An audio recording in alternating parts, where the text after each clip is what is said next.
الحمد لله ثم الحمد لله الحمد لله الذي هدانا لهذا وما كنا لنهتدي لولا أن هدانا الله وما توفيقنا إلا بالله وما توكلنا إلا على الله والصلاة والسلام على سيدنا وحبيبنا وقرة أعيننا رسول الله صلى الله عليه وعلى آله وأصحابه ومن والاه أما بعد.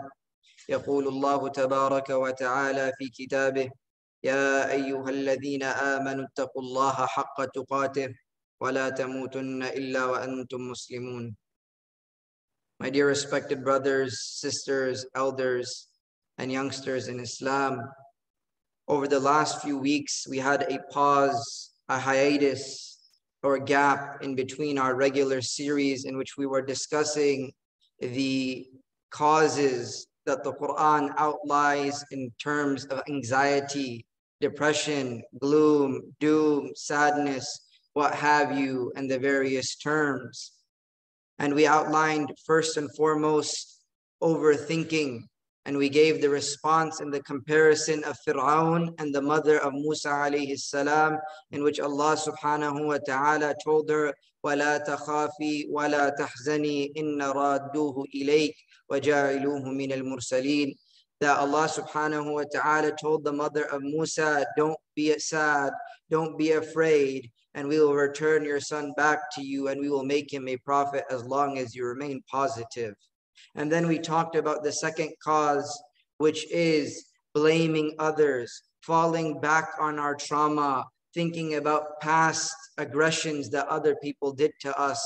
And we mentioned the story of Yusuf alayhi salam, who was betrayed by his brothers for not 1 year, for not 2 years, but according to the scholars, for over 40 years.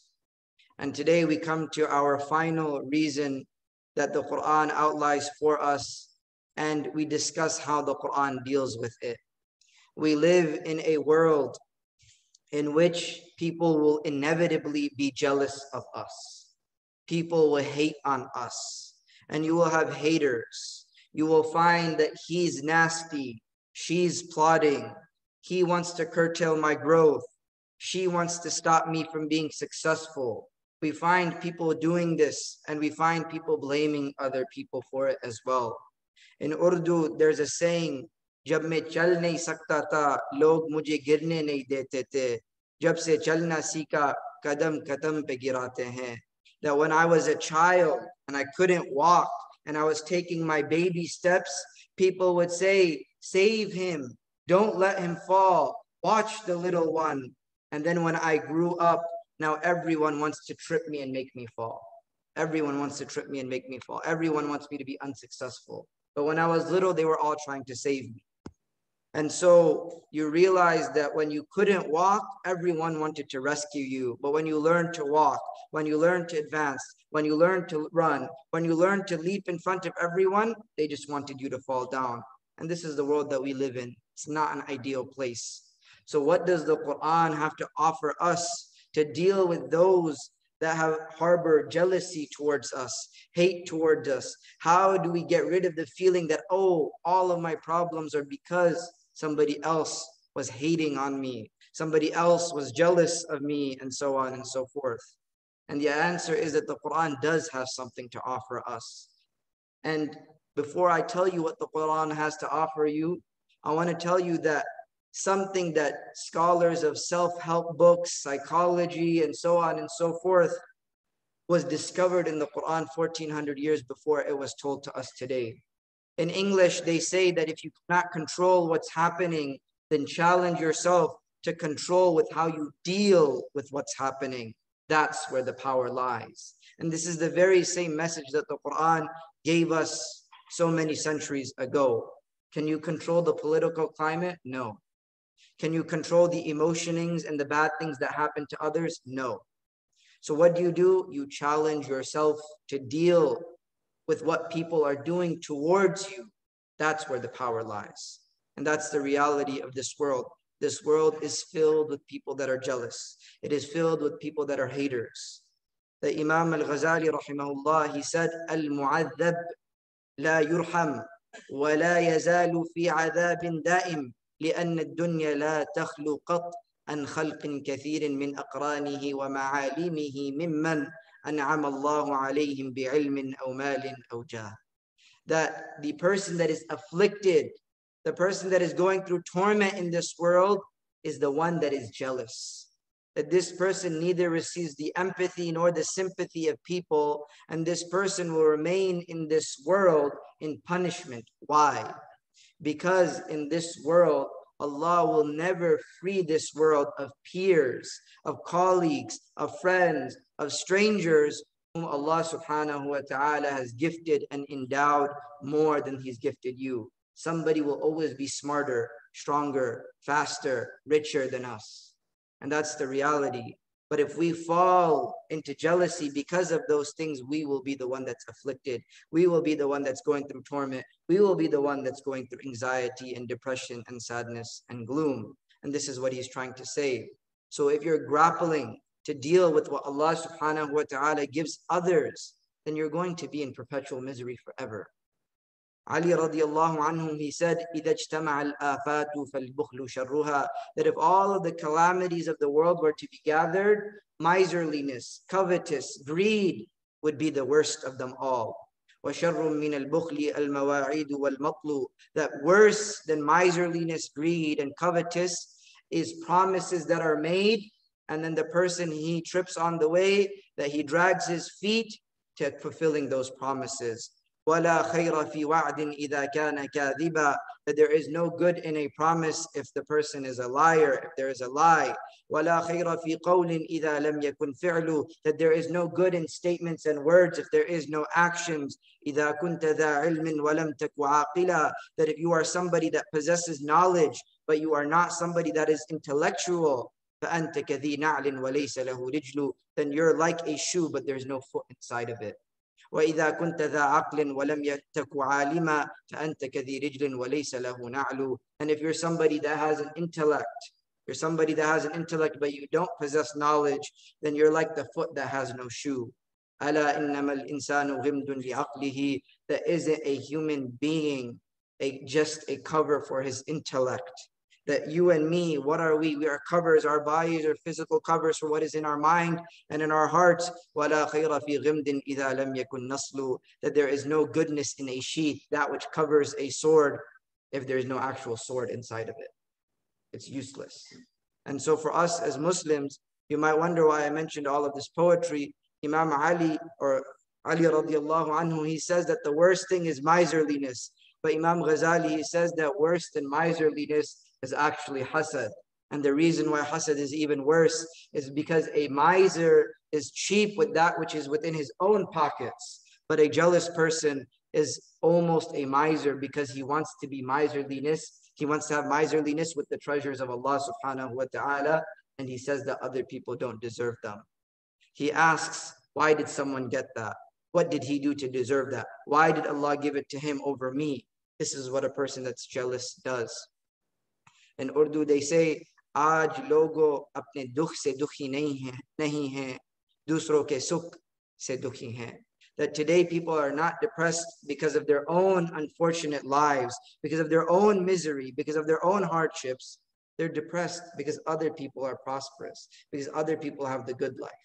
We're always comparing ourselves with other people. One of the brothers within this gathering, me and him, we were traveling to Augusta for a khutbah that I was giving over there. And as we were traveling, I noticed that every single house on the way there was about 3 miles from each other on the path. And what I realized and what I thought at that moment was that these people, they very rarely see each other. Maybe in a whole town, there's 10 people. And each of these people live 3 to 4 miles away from each other. But why do people want to live here? Are they more happy than the people of the city and the town and the village? And the answer is yes, because they're not spending their time comparing each other with one another. And the fact that they very rarely see each other, it keeps them away from that in the first place. But you and me, people that live in towns and cities and villages and so on and so forth, we always see each other and we're always comparing, what does he have, what does she have? And it causes us to feel that anxiety, that gloom, that depression, that sadness. So what does the Quran have to offer you? in terms of all of this. The Quran, when talking about the munafiqun, the hypocrites, it says, وَإِذَا لَقُوكُمْ قَالُوا آمَنَّا. That when the hypocrites, they meet you, they say, we believe, we're with you, we're believers. وَإِذَا خَلَوْا. And when you turn your backs and when you leave the gathering and when they leave the gathering and everybody's parted, عَضُّوا عَلَيْكُمُ الْأَنَامِلَ مِنَ الْغَيْظِ.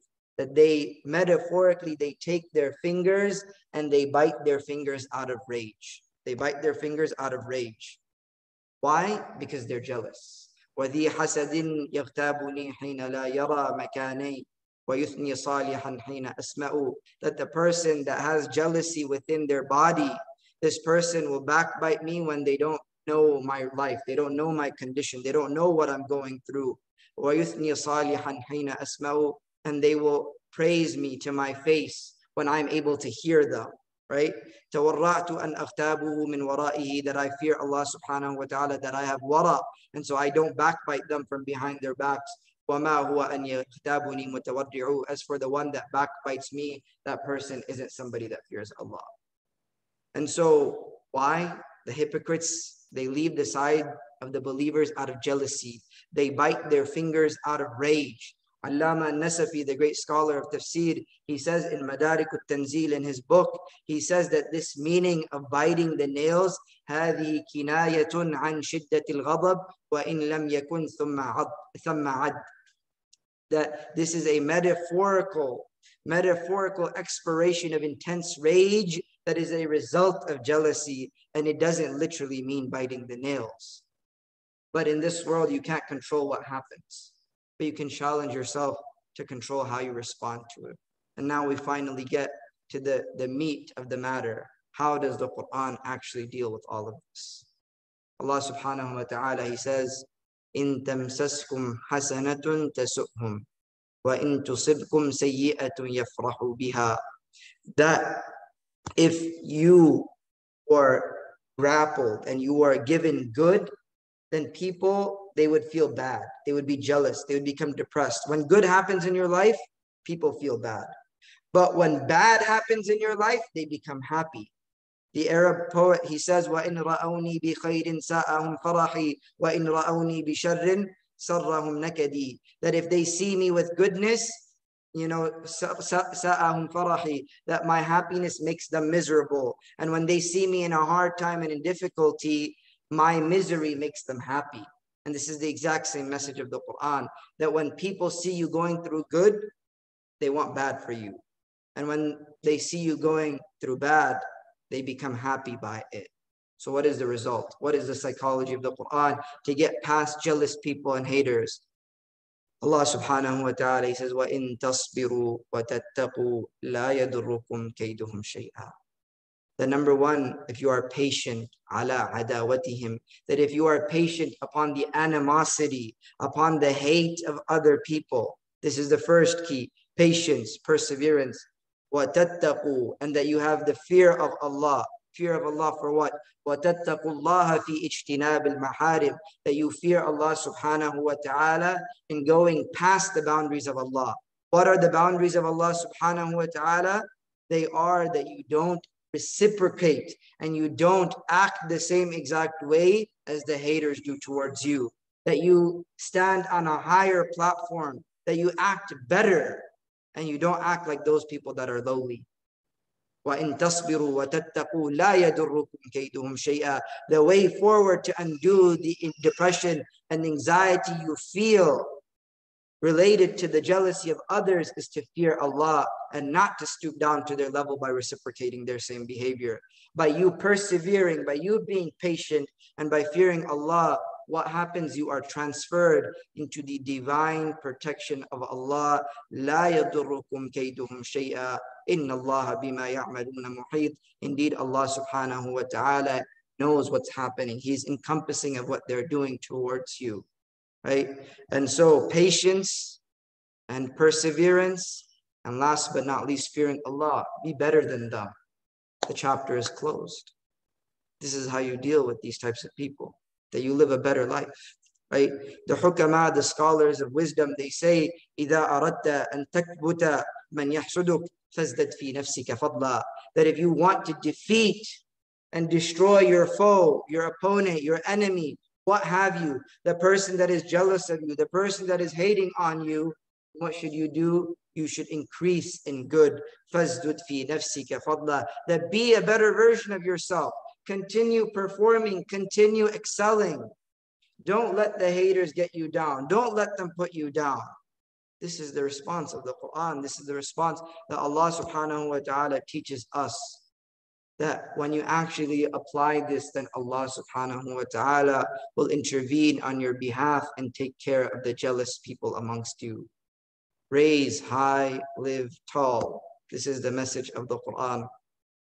أقول قولي هذا واستغفر الله لي ولكم ولسائر المسلمين فاستغفروا إنه هو الغفور الرحيم.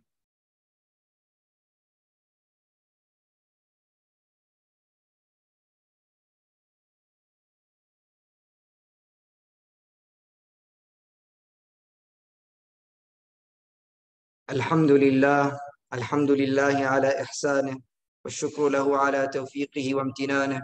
أشهد أن لا إله إلا الله وحده لا شريك له وأشهد أن محمدا عبده ورسوله. أما بعد، يقول الله تبارك وتعالى: إن الله وملائكته يصلون على النبي يا أيها الذين آمنوا صلوا عليه وسلموا تسليما. اللهم صل وسلم على سيدنا محمد وعلى آله وأصحابه أجمعين. So finally, after we finish the three main causes, we come to our conclusion. And if you remember when we began this discussion, we said that there are two main groups that cause people to feel the way that they feel.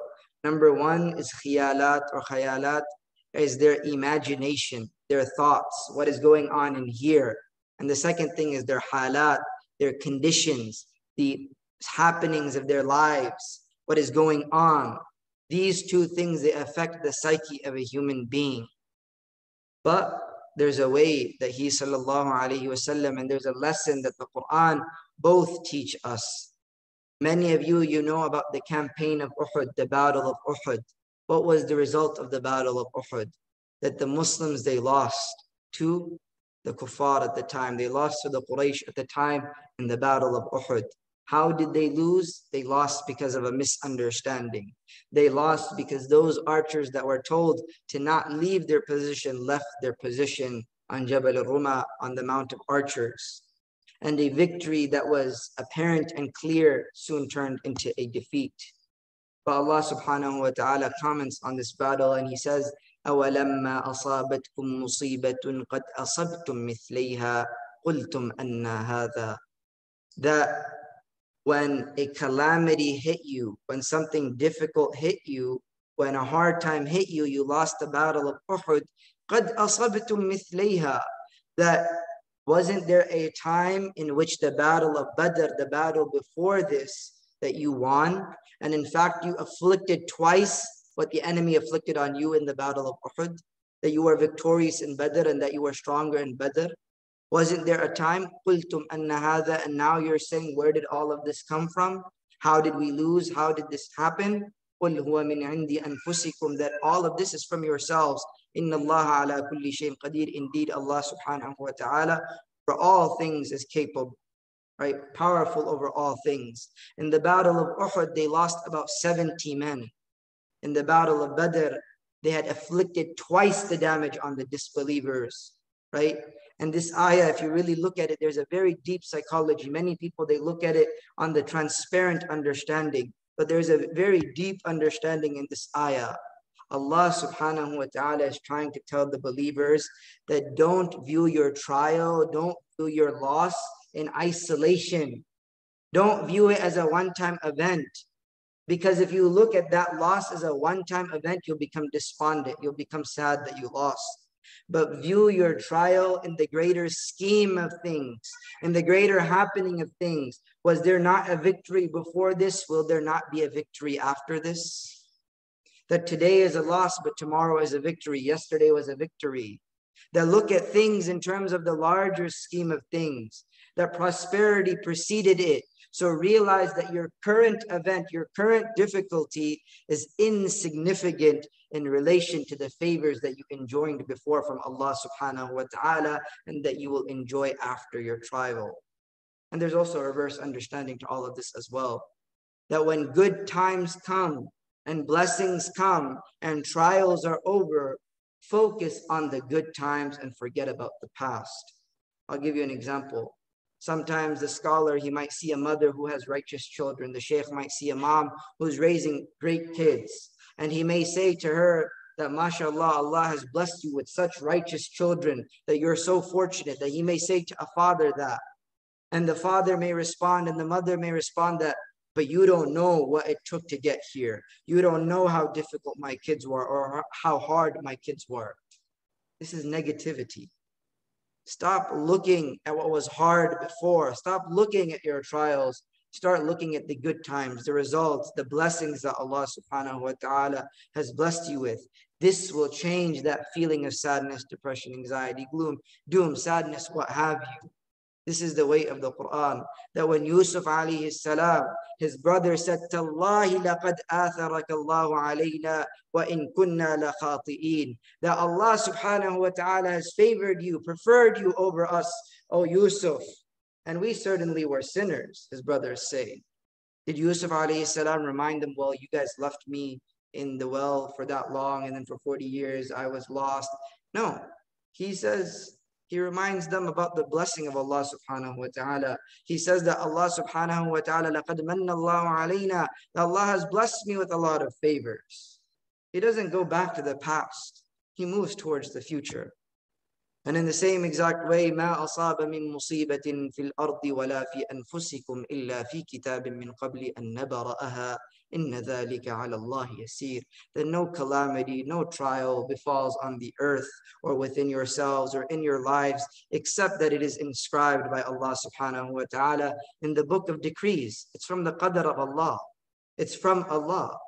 That Allah subhanahu wa ta'ala ordained it before it even came into existence. That was easy for Allah. The people out there, why can't they deal? Because they don't believe in qadr. They don't believe in destiny. They don't believe in the good and the bad. This is what it means. That this qadr, that this integral of our deen is to make us feel good. It's not just simply theology, but it's to change the mindset of the believer. This is what qadr is, and this is what you and me are fortunate enough to believe in. That belief in qadr is a way of peace, a way of solace, that you understand that the good and the bad all come from Allah. And this is why we should never be conceited with our own accomplishments. In English, they say that when a man is wrapped up in himself, he makes a pretty small package. So don't tap yourself on the shoulder. You might dislocate it. Don't be proud. Don't be inflated. Don't be conceited. Don't have an ego, because Allah gave it to you. But on the reversed hand, when you lose out, when you fail, when something bad happens, don't be depressed. Belief in destiny is your way out. You yourself are responsible for your happiness. In Urdu, the final, I promise no more, he says that इंसान घर बदलता है, लिबास बदलता है, रिश्ता बदलता है, फिर भी परेशान क्यों रहता है, क्योंकि खुद नहीं बदलता है. That a person, he changes his clothes, he changes his house, he changes relationships, but yet he remains anxious and worried and sad. Why? Because that person doesn't change themselves. They change the whole world, but they don't want to change that which is within themselves. A man can change the world, but you truly become wise and you truly become happy when you learn that changing yourself is the first and foremost step to becoming a happier person, to becoming a better Muslim, to being more successful in this life. May Allah subhanahu wa ta'ala forgive all of our shortcomings. May Allah subhanahu wa ta'ala grant us all Jannatul Firdaus. May Allah subhanahu wa ta'ala alleviate all of our difficulties, trials, anxieties, depression, and so on and so forth. May Allah subhanahu wa ta'ala keep our children on the straight path, on the path of Iman, on the path of belief in Qadr. May Allah subhanahu wa ta'ala grant us all Jannatul Firdaus together. اللهم لا تدع لنا في مقامنا هذا ذنبا إلا غفرته ولا هما إلا فرجته ولا دينا إلا قضيته ولا مريضا إلا شفيته ولا ضالا إلا هديته ولا مبتلا إلا عافيته يا رب العالمين. إن الله يأمر بالعدل والإحسان وإيتاء ذي القربى وينهى عن الفحشاء والمنكر والبغي يعظكم لعلكم تذكرون. فاذكروا الله يذكركم واشكروه على نعمه يزدكم. أقم الصلاة.